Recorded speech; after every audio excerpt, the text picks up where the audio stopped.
반갑습니다. 초예의 그린 스토리 채널의 초예입니다.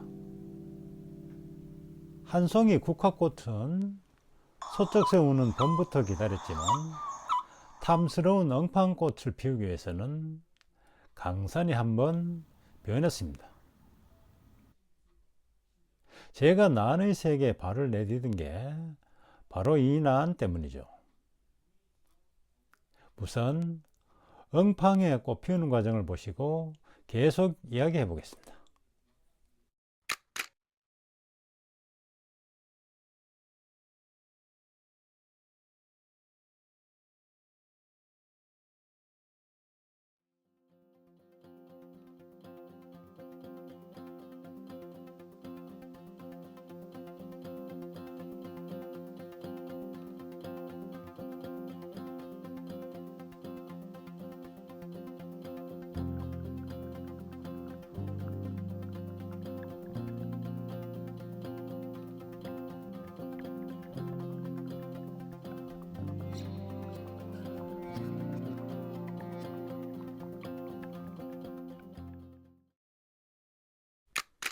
이 난을 한번 키워보고 싶나요?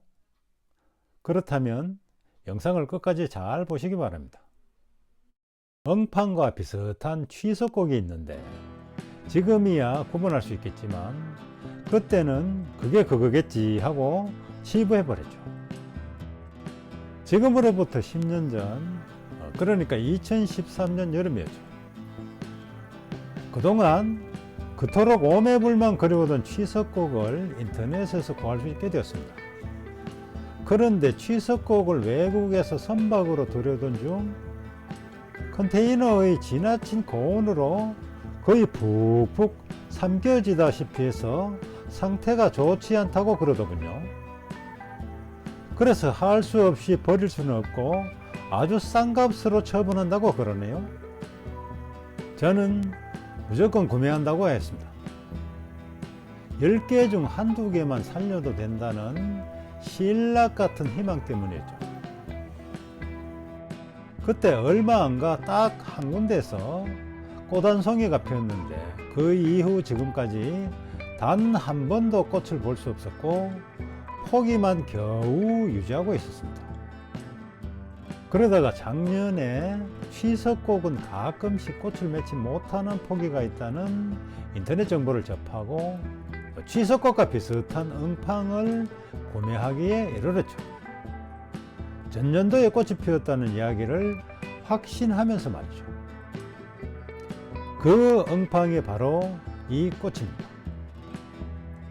엉팡의 꽃은 다른 덴드로비움처럼 전년도 벌브에서 생겨나는데 도대체 어느 부에서 생겨날까 몹시 궁금했습니다. 그래서 잘 들여다보니 벌브의 중간에서 솟아나는 거죠. 아카시아 꽃처럼 하나의 꽃자루에 여러 개의 꽃이 달리는데 수가 적은 것은 8개, 많은 것은 10개씩 매달고 있네요.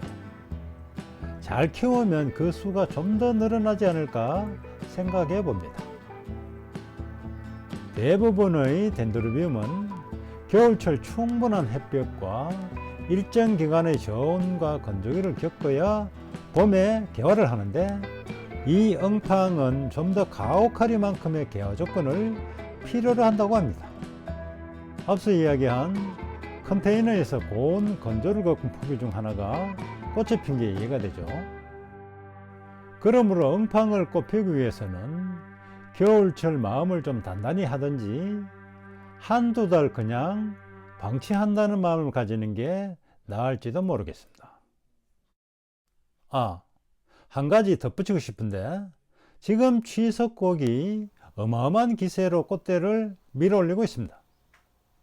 엉팡이 꽃자루 하나에 꽃송이 10개가 달렸다면 취석곡은 무려 20개가 달릴 것 같습니다. 궁금한 점이나 하실 말씀은 댓글을 이용해 주시고 영상이 좋았다면 구독과 좋아요 눌러 주십시오.